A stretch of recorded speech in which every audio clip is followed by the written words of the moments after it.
ibikomere kubikira mbona ari urugendo.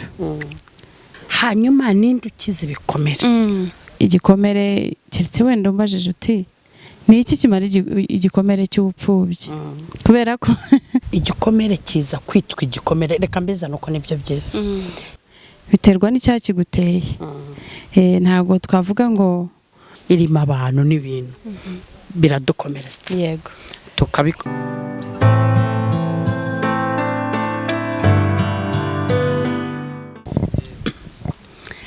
Yesu ashimwe cyane. Nongeye kubasuhuza mu izina ry'umwami wacu Yesu. Munyiriwe muraho, mwaramutse mute? Umwami Yesu turizera kaganje muri mwebwe kandi muri amahoro.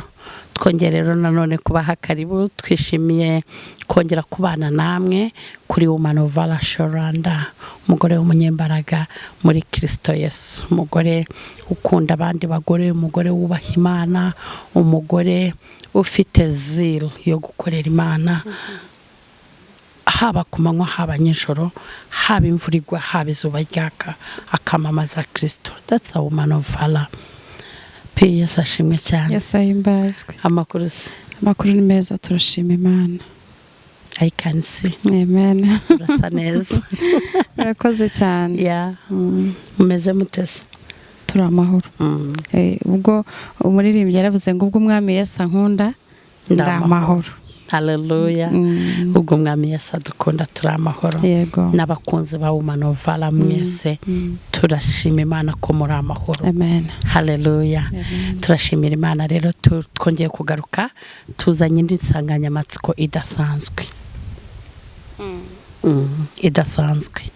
Ni gute umuntu yakira ibikomere? Ni gute umuntu yakira ibikomere? Mama Raya, ni gute umuntu yakira ibikomere? Urakoze cyane. Ibikomere kubikira mbona ari urugendo. It's a process. Igikomere si ikintu ubyuka mu gitondo ngo gikire. Kandi nanone igikomere biterwa n'icyaha kiguteye.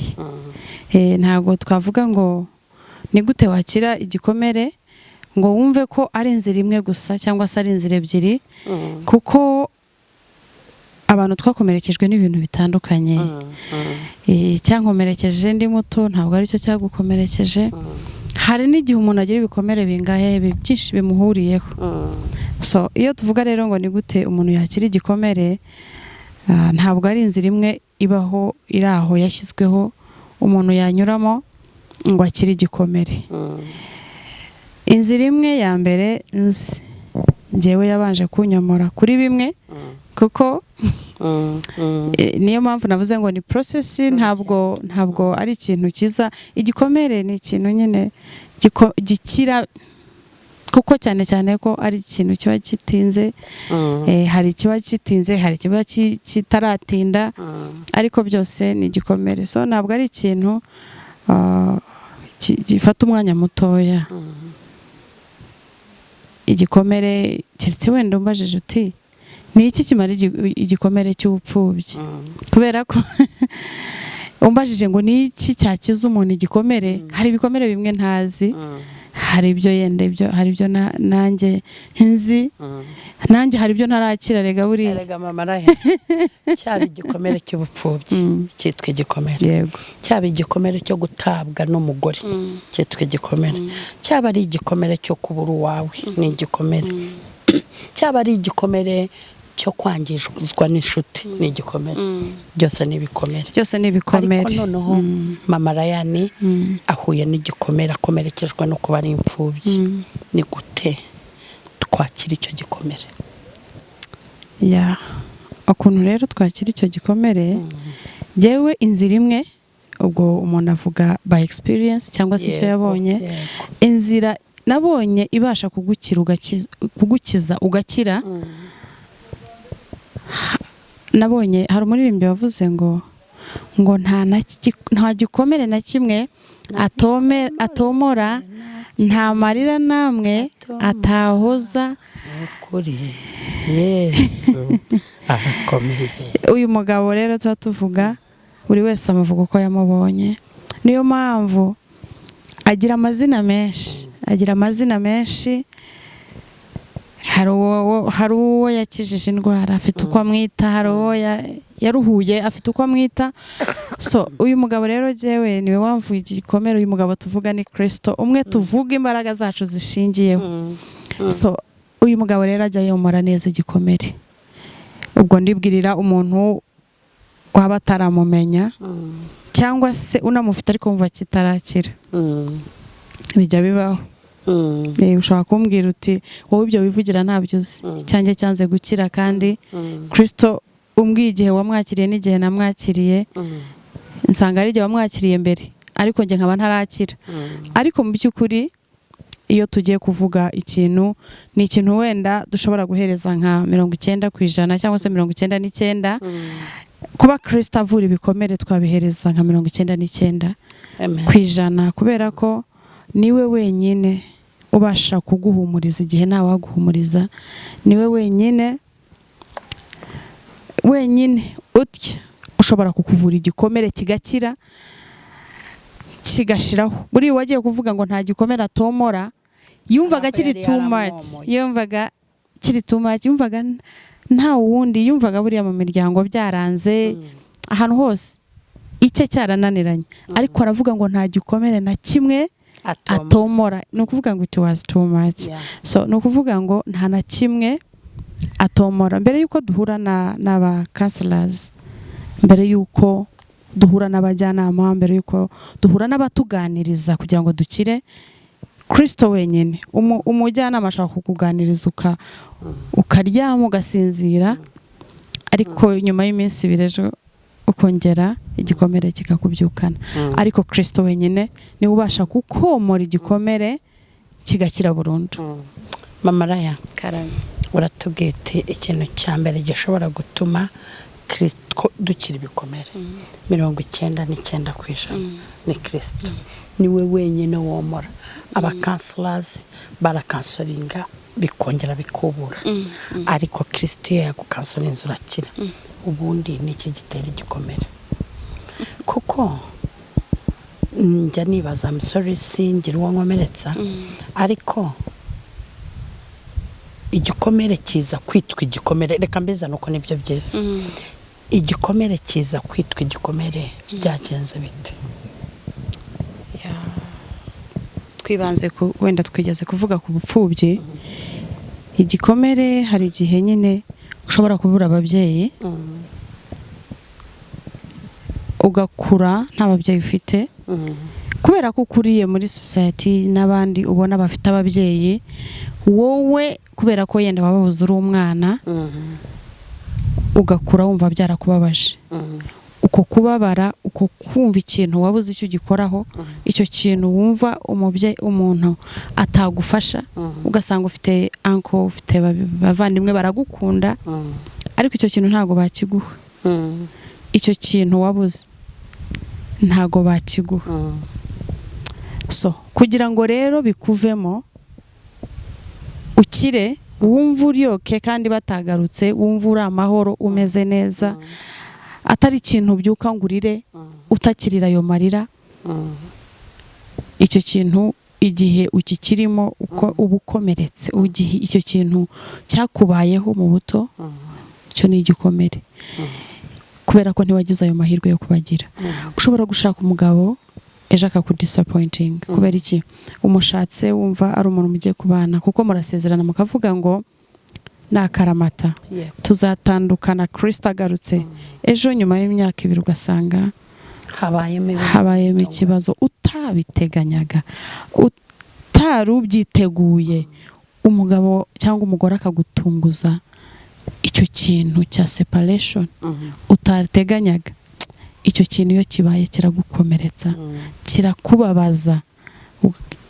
ni ibikomere ni byinshi. inshuti yawe ukayizera, ukayibitsa ibanga, mukabana mukagendana urugendo, ejo ejo akazagukomeretsa akuvuyemo either usanze ibyo wamubwiye bisanze ku karubanda cyangwa se aragenda akuvuga aragenda icyo gihe iyo wamukundaga umufata nk'inshuti iyo wisanze atari ko bimeze uba disappointed ugakomereka so ntago navuga ngo igikomere giterwa n'iki kintu ni ibintu byinshi bidukomeretsa muri ubu buzima.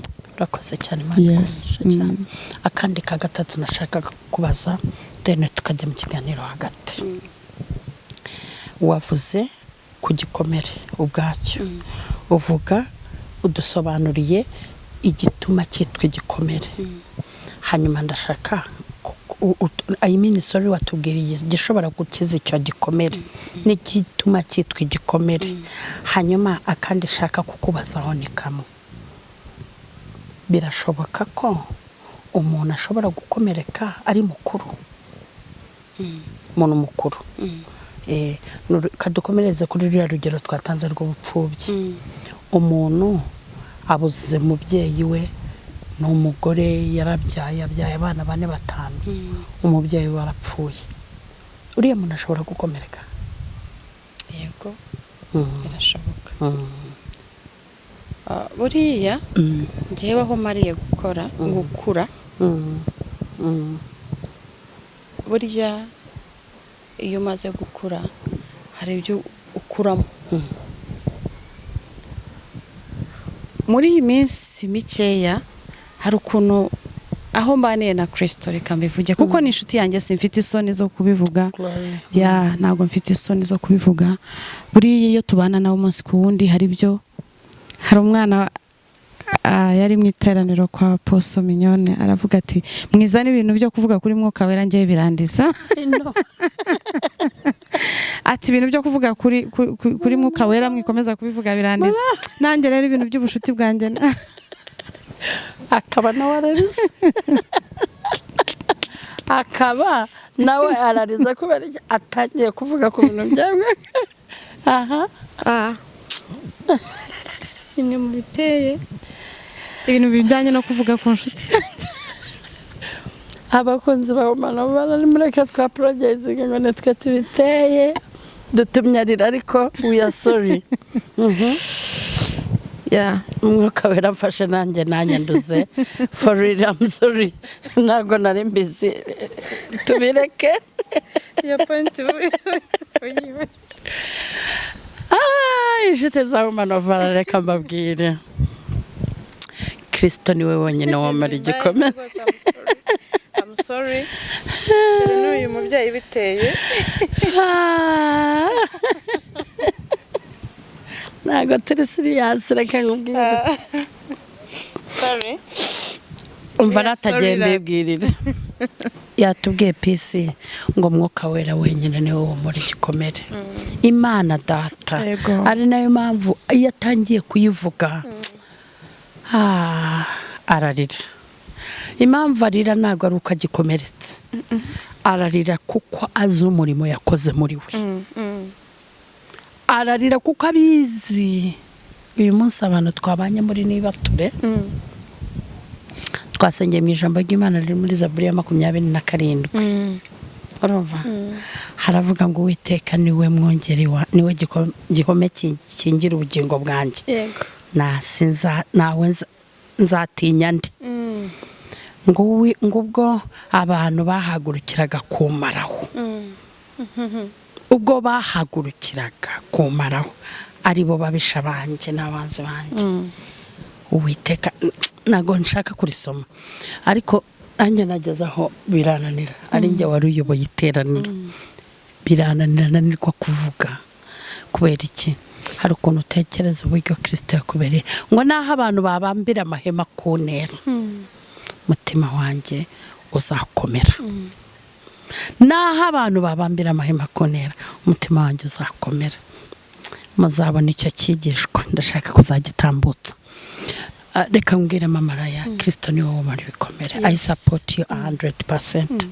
Niwe wenyine. Hanyuma igitera ibikomere nk'uko wavuze ni sometimes disappointment zidutera ibikomere. Ngafata ibyiringiro byanjye ngabishyira muri peace. peace akaminduka ndakomereka. Ari nayo mpamvu ni byiza ko dukundana, ni na byiza ko twizerana, ariko mbere y'uko pressinga cyane batamuriza umutima wawe banza mu Kristo. Batamuriza nta kudisappointing, Kristo azasigara occupying ya gap, then ukomeze. Please. Ikindi nshaka kubabwira kuri depression. Tatandukiriye hari ikintu warumbajije njya kuvuga ku nshuti yanjye. Warumbajije ndabona cyakunaniye. Cyananiye, ariko warumbajije ngo umuntu ashobora gukomereka ari mukuru. Hari igihe umaze gukura, ubwo nari nyirimo nsobanura ukuntu iyo Kristo wamuhaye intebe ya mbere ukamuha gutegeka muri wowe, hari ibyo urenga gukomereka. Hari ibyo urenga gukomereka, like nk'inshuti yawe, ibyo wavugaga igihe wimitse Kristo, ntabwo inshuti yawe gukomeretsa ngo bitindeho. Hari ibyo udahatayemo, hari ibyo udahereza umwanya, hari igihe uhitamo gukomereka kubera ko wabishatse. Hari n'igihe reka mbivuge kuko byigeze kumbaho. Inshuti yanjye imwe yigeze gukora ibintu bishobora gukomeretsa umuntu, ariko kubera ko nari narasezeranye n'umutima wanjye ko ntashaka gukomereka. Mwana w'umuntu hari level washyizeho y'umwana w'umuntu. Hari umubyeyi n'umushumba Pastor Julienne yigeze avuga ati nahisemo kurinda umutima wanjye, nahisemo kurinda umutima wanjye ndawuproteja, ngo rinda umutima wawe kurusha ibindi bintu byose birindwa. So nanjye Kristo yahisemo kunyigisha kurinda umutima wanjye, ukumva nta bintu watindaho. Kubera iki? Iyo ubana na Kristo arakubwira ati mubabarire. Iyo wababariye ntabwo ubugikomeretse mu by'ukuri. So rero ukuze ushobora gukora imereka, ariko ushobora no guhitamo kwanga gukomereka bigakunda. Ushobora no kubyanga. Ushobora kubyanga ugahitamo kudakomereka. Nicyo gisubizo nari ngiye kukubaza cyagenda avuga ngo ariko buriya sindi bugira abankomeretsa ndabyihorera. None urakizaniye. Ndakizanye. Umuntu ashobora guhitamo kwanga gukomereka. Umushuti wanjye yigeze kumbwira ati mu cyaki hari tuntu twigeze kubaho tutari twiza, numva tugiye kunkomeretsa. Atariko kuko nahisemo kudakomereka. Nanga gukomereka kandi akomeza nkorera Imana kugeza igihe birangiye. God bless you so. Yes. What ni gute twakira ibikomere? Niki gitera ibikomere? Ese birashoboka ko umuntu ashobora kwirinda gukomereka? Hanyuma nindukiza ibikomere. Peace yabidusobanuriye byose. Kristo ni ukiza ibikomere. Reka mbabwire. Aho 100% nkazigeze icyo sigaho. Ndakumva Kristo wenyine ni wowe womora cyane imitima ikomeretse. Hanyuma rero kuko turi muri iyi si irimo abantu n'ibintu biradukomeretsa. Yego. Natwe tujya dukomeretsa abandi, nabo bajya badukomeretsa. Ariko nanjye ikintu ngira ngo nibwirire inshuti zaho mana valazi dukurikiranye Peace. Urumva ko Julienne yavuze ngo yahisemo guproteja umutima we. Ijambo ry'Imana rikavuga ngo rinda umutima wawe kuruta ibindi byose birindwa. Nje rero nanjye mfite uburyo nahisemo. Nje kuva ndi umwana muto,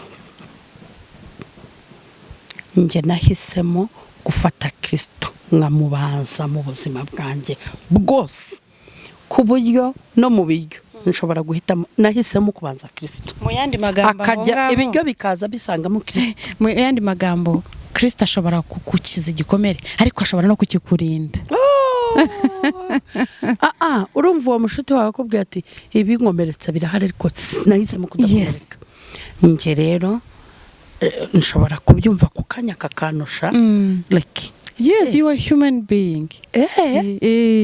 Ariko kuko nimba ari kutaba serious, kuko nje nafashe Kristo ngamukomeza ndavuga ni this is a human being. Ahubwo nanjye ngagira defo ndakategoriza. Nshaka kuvuga na Peace nuko ari umwana. Batamuriza nuko tutavuga language imwe. Ego. Peace nuko ari umunyacyaro.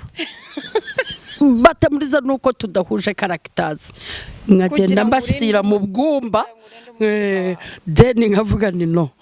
kuko numva ikintu gishobora kundisappointinga muri ubu buzima ngashoka ariko pe njyewe uzi ko no mu bride shower cyangwa mu nyigisho z'abakobwa ndabibabwira njye n'umugabo ashobora kundisappointinga simbe disappointed cyane kubera iki mfite uburyo nubatse ibintu byanjye nubatse Kristo kari uwa mbere umugabo ari uwa kabiri kuri Kristo nubaka kabana ari aba kabiri kuri Kristo nubaka kamafaranga ari aya kabiri kuri Kristo nubaka deni nshobora ikintu cy'umugabo uvuze hari umushuti wanjye wigeze kumbwira arambwira ati hari ikintu umugabo yankoreye ati naje ndababara ndarira aho ncururukiye mwuka wera arambwira ati rega ikibazo wagize umugabo niwe wimetse kundenza yes kandi wirengagiza ko ari umwana w'umuntu atako kanya numva bya bintu byo gukomereka bigize biti birashize ndavuga ne mugabo n'umwana w'umuntu yes yego ashobora kukubabaza ashobora guhinduka ashobora kubyuka yabivuyemo ariko kuko yaje asanga undi mugabo umuruta yego usigana na ya gapu yuko nawe agiye ariko ubuzima burakomeza so tugana ku musozo mbwirira abantu kuko turabyemera ko ibikomere bihari kandi hari abantu babanye n'ibikomere mbwirira abantu bakomeretse bagakomeretswa wano umugore wakomerekejwe n'umugabo umugabo wakomerekejwe n'umugore mbwirira abana bakomerekejwe n'ababyeyi ababyeyi bakomerekeje abana babo uzi ukuntu ababyeyi bakomeretsa abana cyane ukuntu abana bakomeretsa babizi cyangwa batabizi bibaho barabakomeretsa umbwirire inshuti zikomeretsa izindi sibyo peace am your friend nka pretendinga kuba ndi mu buzima bwawe ariko nje kugukomeretsa mikoro niyo mukozi w'Imana urakoze cyane twaje tuvuga ku nsanganyamatsiko ijyanye n'ibikomere tudatinze yenda ngo tuvuge ku byakomerekeje abantu kuko ni byinshi buri wese afite aho yakomerekeye buri wese afite aho yahuriye n'icyamukomerekeje ariko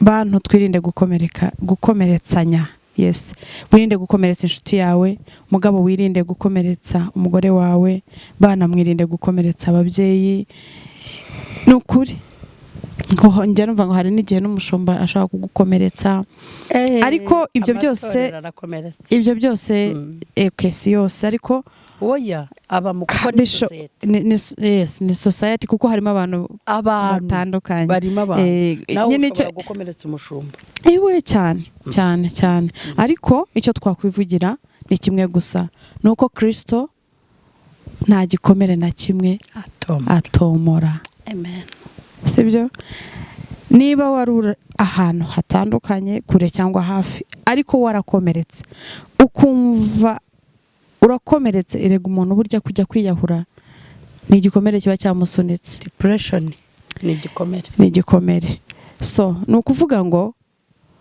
inama twari tukuzaniye nuko nta gikomere na kimwe Kristo atomora kandi nawe udakomeretse birashoboka ko warinda umutima we kuruta ibindi byose birindwa wawurinda gukomereka bigashoboka biremera n'ukuri so mu magambo makeya rero Kristo aromora arakiza ibikomere kandi anarinda ibikomere mufata umubanzi ikindi cyose kizajya kiza gikubite kuri Kristo gisubireyo Imana ibaha umugisha.